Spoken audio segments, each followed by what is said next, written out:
আজকে আমরা আলোচনা করব এমন একটা বিষয়বস্তু নিয়ে যেটা প্রত্যেকটি ইনভেস্টরের কিন্তু একটা মনের কথা বলতে পারেন অথবা একটা ভয়ের কথা বলতে পারেন। সেটা কি? সেটা হচ্ছে ট্যাক্স। প্রত্যেকটি ইনভেস্টরই যখন ইনভেস্টমেন্ট করেন তখন কিন্তু রিটার্নের সঙ্গে সঙ্গে তাকে কিন্তু ট্যাক্সের যে ব্যাপারটা আছে সেটাও কিন্তু জানতে হয়। আর এখন আমি যে ভিডিওটি বানাচ্ছি এটি কিন্তু মার্চ মাসের পুরো এন্ড। মার্চ মাস আর কিছুদিনের মধ্যে শেষ হবে, অর্থাৎ ইয়ার এন্ডিং কিন্তু কমপ্লিট হয়ে আবার নতুন একটা ফাইন্যান্সিয়াল ইয়ার শুরু হবে। তো আপনারা শুনে থাকবেন হয়তো যে ট্যাক্স হারভেস্টিং। আজকে আমি আপনাদেরকে ক্লিয়ার করব যে ট্যাক্স হারভেস্টিং কি, বা এই ট্যাক্স হারভেস্টিংকে কাজে লাগিয়ে আপনি কিভাবে আপনার প্রফিট থেকে আপনি ট্যাক্সকে বাদ দিতে পারবেন, অথবা লস করলেও কি করে আপনি ট্যাক্সকে আপনি প্রফিট থেকে বাদ দিতে পারবেন।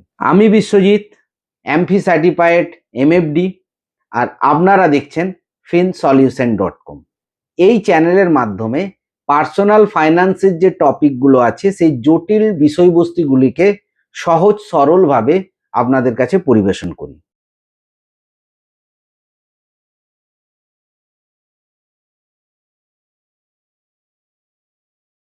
আজকে আমরা আলোচনা করব ট্যাক্স হারভেস্টিং।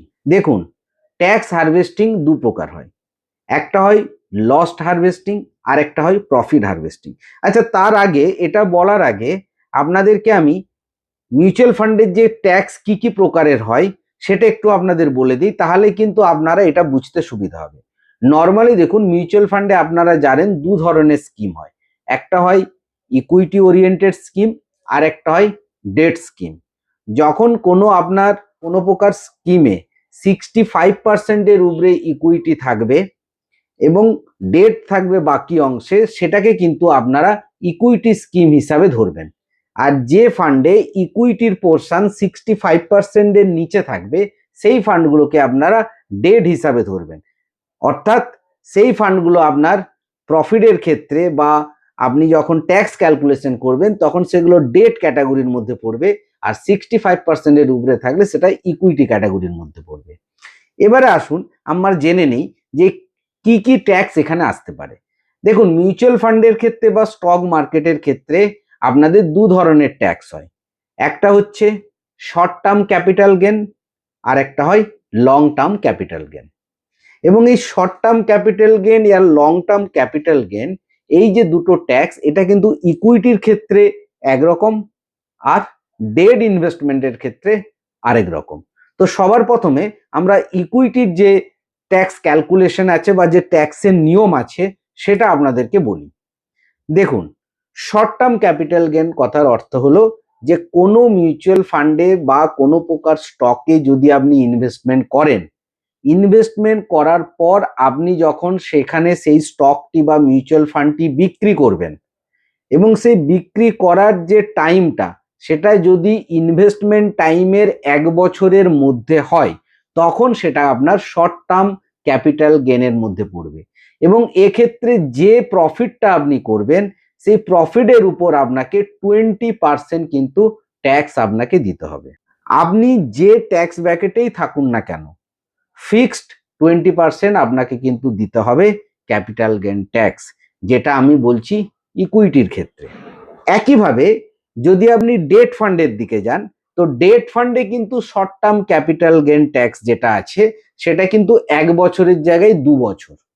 অর্থাৎ আজকে যে টাকাটা আপনি ইনভেস্টমেন্ট করলেন সেই টাকাটা যদি 2 বছর পিরিয়ডের আগে যদি আপনি ভাঙান এবং সেটা যদি ডেট ফান্ড হয়, তাহলে সেক্ষেত্রে আপনি শর্ট টার্ম ক্যাপিটাল গেনের আন্ডারে পড়বেন। এবং এখানে যে নিয়ম আছে যে আপনার যে ট্যাক্স বাকেট আছে, অর্থাৎ আপনি যে ট্যাক্স স্ল্যাবে পড়ছেন সেই স্ল্যাব অনুযায়ী আপনাকে ট্যাক্স দিতে হবে। আপনি যদি 10%-এর স্ল্যাবে পড়েন তো 10% দেবেন, 20%-এর স্ল্যাবে পড়লে 20% দেবেন, এবং 30%-এর স্ল্যাবে পড়লে আপনাকে 30% ট্যাক্স দিতে হবে। তাহলে আপনারা শর্ট টার্ম ক্যাপিটাল গেনের ইকুইটি এবং নন ইকুইটি দুটো ব্যাপারই আপনাদেরকে আমি জানালাম। এরপর আসছি আমরা লং টার্ম ক্যাপিটাল গেন। তো প্রথমে আমরা আলোচনা করব ইকুইটি ফান্ডের ক্ষেত্রে লং টার্ম ক্যাপিটাল গেন কি আছে। দেখুন, লং টার্ম ক্যাপিটাল গেন ইকুইটির ক্ষেত্রে যে নিয়ম আছে বর্তমানে 2026 সালে, সেটা হচ্ছে 1 বছর পরে, অর্থাৎ আজকে যে টাকাটা আপনি ইনভেস্টমেন্ট করলেন সেই টাকাটা আপনি যদি 1 বছর পরে যে কোনো সময় যদি বিক্রি করেন তখনই কিন্তু ওটা আপনার লং টার্মের আন্ডারে পড়বে। সেটা স্টক হতে পারে বা ইকুইটি মিউচুয়াল ফান্ড হতে পারে। এক্ষেত্রে কি ট্যাক্স আসবে? এক্ষেত্রে যদি আপনি 1 বছরের পরে যদি কোনো আপনার ইনভেস্টমেন্ট সেল করেন এবং সেখান থেকে যে প্রফিট আসবে সেই প্রফিটের উপরে আপনাকে কিন্তু 12.5% আপনাকে ক্যাপিটাল গেইন ট্যাক্স দিতে হবে। তবে হ্যাঁ, এখানে একটা স্ট্যান্ডার্ড ডিডাকশন আছে যে 1,25,000 পর্যন্ত যে প্রফিটটা হবে সেই প্রফিটটার উপর কোনো আপনাকে ট্যাক্স দিতে হবে না। 1,25,000 ক্রস করার পর এক্সট্রা যে অ্যামাউন্টটা থাকবে তার উপরে আপনাকে 12.5% long term capital gain tax দিতে হবে। ইকুয়ালি যদি আমি এটা ডেট ফান্ডের ক্ষেত্রে বা নন ইকুইটি যে ফান্ড আছে সেগুলোর ক্ষেত্রে যদি আলোচনা করি তাহলে কি দাঁড়াবে না, সেক্ষেত্রে আগে আপনাকে বলেছিলাম যে শর্ট টার্মের ক্যাপিটাল গেইন হচ্ছে 2 বছর, তাহলে এখানেও সেই 2 বছরের উপরে যদি আপনি কোনো টাকা ভাঙান যেগুলো নন ইকুইটি স্কিম বা ডেট স্কিম, সেগুলো থেকে কিন্তু আপনার তখন long term capital gain tax লাগবে এবং long term capital gain tax এক্ষেত্রেও কিন্তু 12.5% আপনাকে দিতে হবে। তাহলে আপনাকে আমি প্রথমে বুঝিয়ে দিলাম যে লং টার্ম ক্যাপিটাল গেইন কি, শর্ট টার্ম ক্যাপিটাল গেইন কি এবং কত টাকা ট্যাক্স আপনাকে দিতে হবে। এবারে আসি আমরা মেন যে আজকের টপিক, যে ট্যাক্স হারভেস্টিং। তো দেখুন, ট্যাক্স হারভেস্টিং এমন একটা প্রসেস বা এমন একটা ক্যালকুলেশন যেটাকে কাজে লাগিয়ে আপনি কিন্তু আপনার এই যে লং টার্ম ক্যাপিটাল গেইন বা শর্ট টার্ম ক্যাপিটাল গেইন যেটা হবে সেটা কিন্তু অনেকাংশে আপনি কমিয়ে নিতে পারবেন।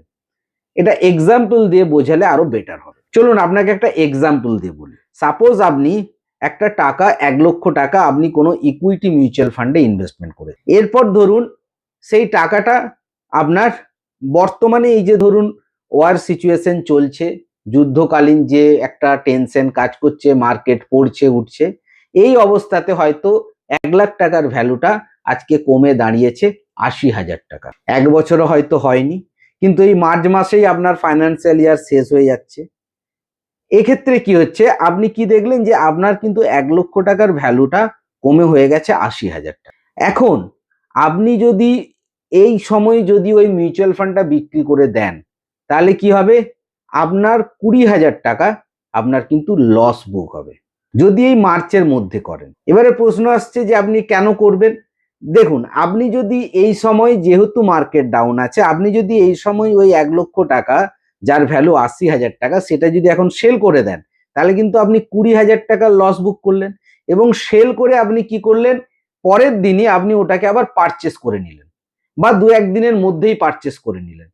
এর ফলে কি হলো, আপনার কিন্তু যে ন্যাপ সেই ন্যাপটা কিন্তু 1-2 দিনে খুব বেশি কিন্তু হেরফের হবে না, যেমন ছিল সেরকমই থাকবে, খুব সামান্য হেরফের হবে। অর্থাৎ আপনি আপনার ইনভেস্টমেন্টে কিন্তু আপনি লস হলেন না, যে প্রাইসটা আপনার কালকে ছিল বিক্রি করার পরও কিন্তু আপনার সেই প্রাইসটাই এখন ইনভেস্টমেন্ট অ্যামাউন্ট হয়ে যাবে। অর্থাৎ 1 লক্ষ টাকাটা আপনি যখন বিক্রি করলেন 80,000-এ, তো আজকের দিনে আপনি যখন ইনভেস্টমেন্ট করবে যাবেন তখন আপনার ইনভেস্টমেন্ট অ্যামাউন্ট হয়ে যাবে 80,000 টাকা। আর এই যে 20,000 টাকা আপনি লস বুক করলেন, আপনি যখন ফাইল করবেন সেই ফাইলে কিন্তু এই শর্ট টার্ম ক্যাপিটাল লসটা কিন্তু আপনি দেখাবেন। কেন দেখাবেন? ধরুন এটা 1 বছর হয়নি, কিন্তু কোনো পুরনো কোনো ফান্ড হয়তো আপনি এই বছরের আগে বিক্রি করেছিলেন যেখান থেকে হয়তো আপনার ধরুন 2 লক্ষ টাকা প্রফিট হয়েছিল। তাহলে এই যে 2 লক্ষ টাকা যে প্রফিট হলো সেটা লং টার্মে পড়েছে, কারণ ওটা আপনার একটা পুরনো একটা ইনভেস্টমেন্টকে আপনি ভাঙিয়েছেন এখন। এবারে এখন যেটা নিয়ম আছে গভর্নমেন্টের, যে আপনি 2 লক্ষ টাকা যদি লং টার্ম ক্যাপিটাল গেইন যদি আপনি করেন তাহলে আপনার 1,25,000 পর্যন্ত আপনি ছাড় পাচ্ছেন, কিন্তু বাকি 75,000 টাকার উপর আপনাকে তো ট্যাক্স দিতে হচ্ছে। কিন্তু এই যে আপনি এই ফিনান্সিয়াল ইয়ারে আপনি আবার লস বুক করলেন 20,000 টাকা, আপনি কিন্তু এই 20,000 টাকাটা ওই 2 লক্ষ টাকার সঙ্গে কিন্তু আপনি ম্যাচ করাতে পারবেন, সেট অফ করাতে পারবেন। অর্থাৎ আপনার ওই 2 লক্ষ টাকা মাইনাস এই 20,000 টাকা হয়ে যাবে। কেন? এটা আপনি লস করেছেন। তার কারণ আমাদের বর্তমানে যে আপনার ক্যাপিটাল গেইন ট্যাক্সের যে নিয়ম আছে, যে আপনি শর্ট টার্ম ক্যাপিটাল লস আপনি সেট অফ করতে পারবেন শর্ট টার্ম ক্যাপিটাল প্রফিট এবং লং টার্ম ক্যাপিটাল প্রফিটের সাথে। অর্থাৎ যদি আপনি লস বুক যদি না করতেন তাহলে আপনাকে ৭৫,০০০ টাকার উপর 12.5% ট্যাক্স দিতে হতো, কিন্তু আপনি লস বুক করে নেওয়ার জন্য কি হলো, আপনার এই ৭৫,০০০ টাকার থেকে ২০,০০০ টাকা মাইনাস হয়ে ৫৫,০০০ টাকার উপর আপনাকে কিন্তু short term capital gain tax দিতে হচ্ছে। এই যে আপনি অ্যাডজাস্ট করলেন, এটাকেই বলছে আপনার লস হারভেস্টিং বা ট্যাক্স হারভেস্টিং। আবার এরকমও হতে পারে যে ধরুন সাপোজ আপনি এই বছর কোনো ক্যাপিটাল গেন করলেন না, খালি লসই বুক করলেন, সেটা হয়তো ১,০০,০০০ টাকা ছিল, ১,০০,০০০ টাকাটা ৮০,০০০ হতে ওই ২০,০০০ টাকা লসই বুক করলেন, তাহলে আপনার কি বেনিফিট পাবেন না? না, তাহলেও পাবেন। কিভাবে পাবেন? এই যে আপনি লস বুক করছেন বা প্রফিট বুক করছেন, এটা আপনি নেক্সট ৮ বছর পর্যন্ত ক্যারি ফরওয়ার্ড করতে পারেন। অর্থাৎ এই বছরের লসটা আপনি পরের বছরে কিন্তু আপনি অ্যাডজাস্ট করতে পারেন বা তার পরের বছর করতে পারেন। এরকম করে ৮ বছর আপনি সময় পাবেন এই লসটাকে বা প্রফিটটাকে আপনি অ্যাডজাস্ট করার। তবে হ্যাঁ, শর্ত একটাই, প্রত্যেক বছর কিন্তু আপনাকে আইটিআর ফাইল কিন্তু করতে হবে। তো এই পদ্ধতিতেও করে কিন্তু আপনি ট্যাক্স হারভেস্টিং এর মাধ্যমে কিন্তু লস করলেও কিন্তু আপনি ট্যাক্স বাঁচাতে পারেন। ইকুয়ালি প্রফিট করেও আপনি বাঁচাতে পারেন। কিভাবে বাঁচাতে পারেন? ধরুন আপনি এই বছরে ২০,০০০ টাকা লস বুক করে নিয়েছেন এবং সেটা আপনি আপনার ইনকাম ট্যাক্সে ফাইল করার সময় আইটিআর আপনি দেখিয়ে দিয়েছেন। নেক্সট ইয়ারে ধরুন আপনি কোনো প্রফিট করলেন, তো নেক্সট ইয়ারে ধরুন আপনার কিভাবে প্রফিট করলেন, নর্মাল গভর্নমেন্টের কি রুলস আছে যে ১,২৫,০০০ টাকা পর্যন্ত কোনো ট্যাক্স লাগবে না। তো আপনি কিন্তু সেই মতো আপনার ইনভেস্টমেন্ট দেখে আপনি প্রত্যেক বছর ১,২৫,০০০ টাকা করে আপনি প্রফিট করতে পারেন এবং সেই প্রফিটটার উপর আপনাকে ১ টাকাও ট্যাক্স দিতে হবে না। প্রফিট করলেন, করে আবার ইনভেস্টমেন্ট করে দিলেন। ধরুন আপনি ২,০০,০০০ টাকা ইনভেস্টমেন্ট করেছেন কি ৫,০০,০০০ টাকা ইনভেস্টমেন্ট করেছেন, ১ বছর পর দেখা গেল ৫,০০,০০০ টাকার ভ্যালু হয়ে গেছে ৬,২৫,০০০ টাকা। তাহলে আপনি কি করবেন? সেই সময় আপনি ওটা প্রফিট বুক করে নিন। প্রফিট বুক করলে কি হবে, আপনার ১,২৫,০০০ long term capital gain profit চলে এলো এবং ১,২৫,০০০ যেহেতু স্ট্যান্ডার্ড ডিডাকশন আছে, ওটার উপরে যেহেতু কোনো ট্যাক্স দিতে হচ্ছে না, তাহলে কিন্তু আপনার পুরো টাকাটাই কিন্তু ট্যাক্স ফ্রি হয়ে গেল। এরপর প্রফিট বুক করে আপনি ওটাকে ফার্দার ইনভেস্টমেন্ট করে দিন, তখন কি হবে, তখন ইনভেস্টমেন্ট অ্যামাউন্ট হয়ে যাবে ৬,২৫,০০০। এরপর যখন আবার নেক্সট ইয়ারে আসবে, আপনি কিন্তু আবার এইভাবে কিন্তু প্রফিট বুক করতে পারেন। এইভাবে যে আপনি প্রফিট বুক করার প্রসেস, এটাকে বলছে প্রফিট হারভেস্টিং। বা এরকম হতে পারে ধরুন আপনি পরপর ২ বছর অনেক টাকা লস বুক করেছেন, তো সেগুলো আপনি পরে যখন প্রফিট করবেন তার সঙ্গে অ্যাডজাস্ট করতেই পারেন, কারণ আগেই বলেছি ৮ বছর আপনি এটাকে ক্যারি ফরওয়ার্ড করতে পারেন। তবে হ্যাঁ, এটাও ঠিক, আপনি এমন কোনো এই লস বুক করার জন্য ভুল কোনো স্কিমে ইনভেস্টমেন্ট করে দেবেন না। স্কিম সবসময় ওয়েল ডাইভার্সিফাইড ফান্ডই চুজ করবেন। এরপর অনেক সময় কি হয় যে আমাদের এরকম লস চলে আসে, কারণ মার্কেটে আনসার্টেনিটি আছে, কেউ বলতে পারে না যে আগামী ১ বছর পর মার্কেট কোন জায়গায় যাবে। যদি আপনি এরকম অপরচুনিটি পান, তাহলে অতি অবশ্যই লস বুক করবেন অথবা প্রফিট বুক করে আপনি কিন্তু আপনার ট্যাক্স বাঁচাতে পারেন। আরো এরকম অনেক পদ্ধতি আছে। আপনি হয়তো বলবেন দেখুন এ তো অল্প টাকা, আমার তো অ্যামাউন্ট অনেক বড় অ্যামাউন্ট আছে, তাহলে আমি কি করব? দেখুন আরো অনেক পদ্ধতি আছে। যেমন আরেকটা পদ্ধতি আছে যে আপনি আপনার ইনভেস্টমেন্টের টাকা একটা নামে না করে আপনি চাইলে ৩টে নামে করুন। ধরুন আপনার নামে করলেন, আপনার মিসেসের নামে করলেন, আপনার বাচ্চাদের নামে করলেন। যদি আপনি আপনার ওই মূল টাকাটাকেই যদি আপনি ৩টে বা ৪টা ইনভেস্টরের নামে যদি করে দেন, তাহলে কিন্তু প্রত্যেকের কাছ থেকেই আপনি কিন্তু প্রত্যেক বছর ১,২৫,০০০ টাকা করে কিন্তু আপনি প্রফিট বুক করতে পারেন। অর্থাৎ যদি আপনার টাকাটা ৪টা ভাগে ভাগ হয়ে যায়, ধরুন সাপোজ আপনার ৪০,০০,০০০ টাকা বা ৫০,০০,০০০ টাকা আপনি ইনভেস্টমেন্ট করতে চাচ্ছেন, আপনি একার নামে না করে ওটাই আপনি ধরুন ৪ জনের নামে ভাগ করে দিন।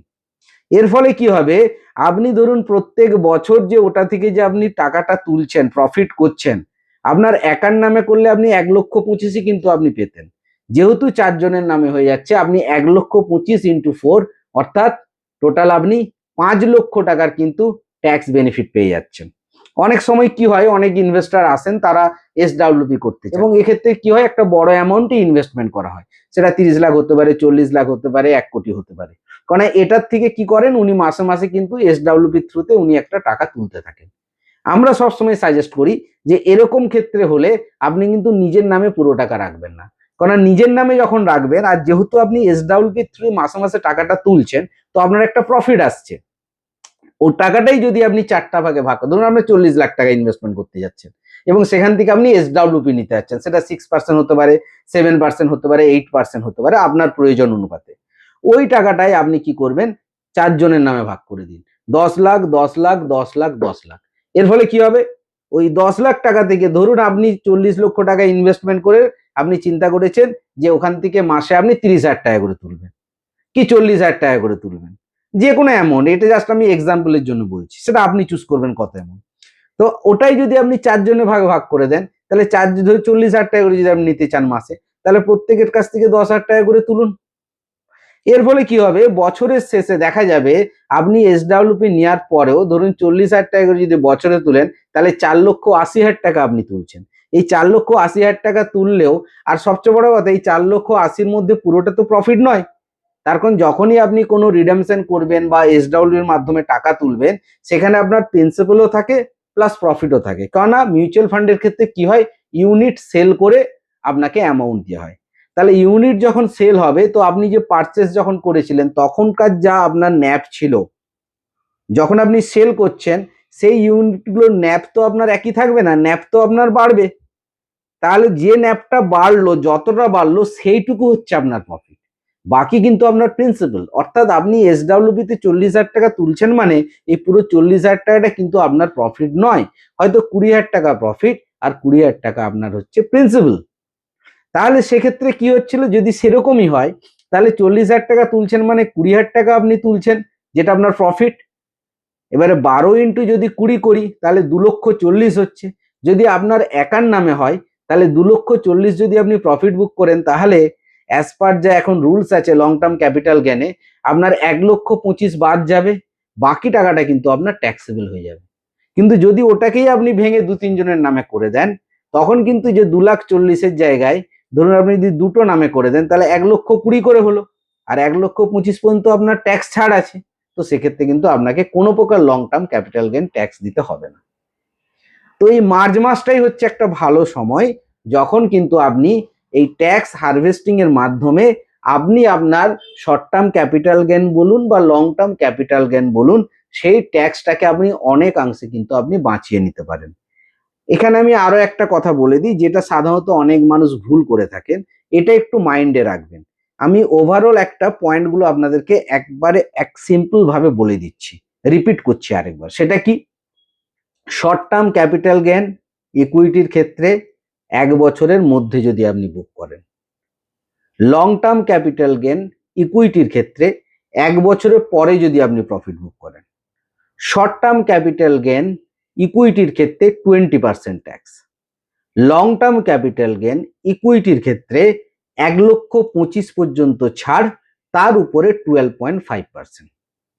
নন ইকুইটির ক্ষেত্রে শর্ট টার্ম ক্যাপিটাল গেইনের পিরিয়ড হচ্ছে 2 বছর, লং টার্ম ক্যাপিটাল গেইনের পিরিয়ড হচ্ছে 2 বছরের বেশি।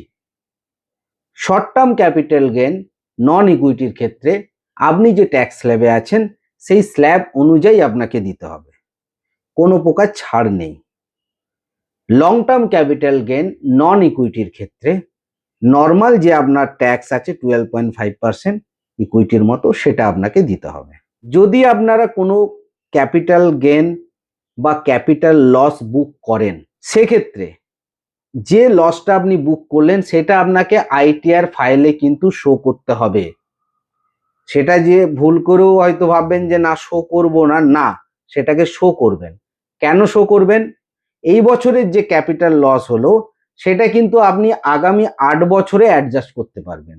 অর্থাৎ পরের বছরগুলো থেকে যদি আপনার কোনো প্রফিট হয়, সেটা কিন্তু ওটার সঙ্গে অ্যাডজাস্ট হয়ে যাবে। এক্সাম্পল আমি আগে দিয়ে বলেছি, ওটা আমি আর রিপিট করতে চাচ্ছি না।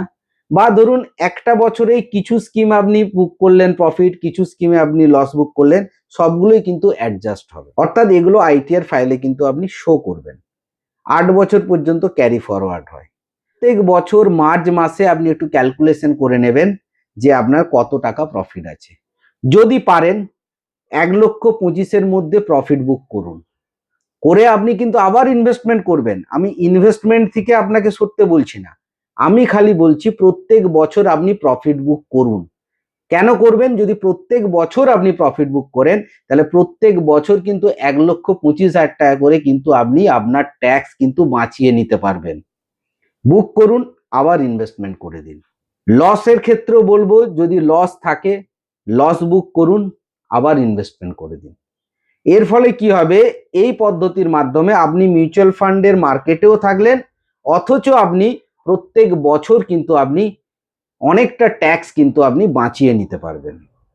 আর প্রত্যেক বছর আইটিআর ফাইল করবেন এবং ফাইলে কিন্তু সমস্ত যে আপনি উইথড্রল করেছেন বা যেটা লস করেছেন বা প্রফিট করেছেন সেটা কিন্তু আপনি শো করবেন। তো এই ছিল আজকের একটা ছোট্ট ইনফরমেটিভ ভিডিও, যেটা প্রত্যেকটা মিউচুয়াল ফান্ড ইনভেস্টর বা স্টকে যারা ইনভেস্টমেন্ট করেন তাদের জন্য খুবই কিন্তু এটা প্রয়োজনীয় বা একটা ইনফরমেটিভ ভিডিও।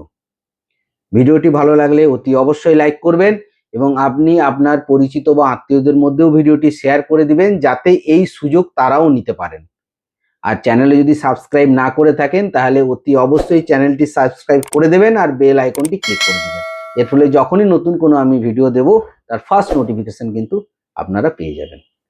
তো আজকের জন্য ভিডিও এখানেই শেষ করলাম। ভালো থাকবেন, সুস্থ থাকবেন। নমস্কার।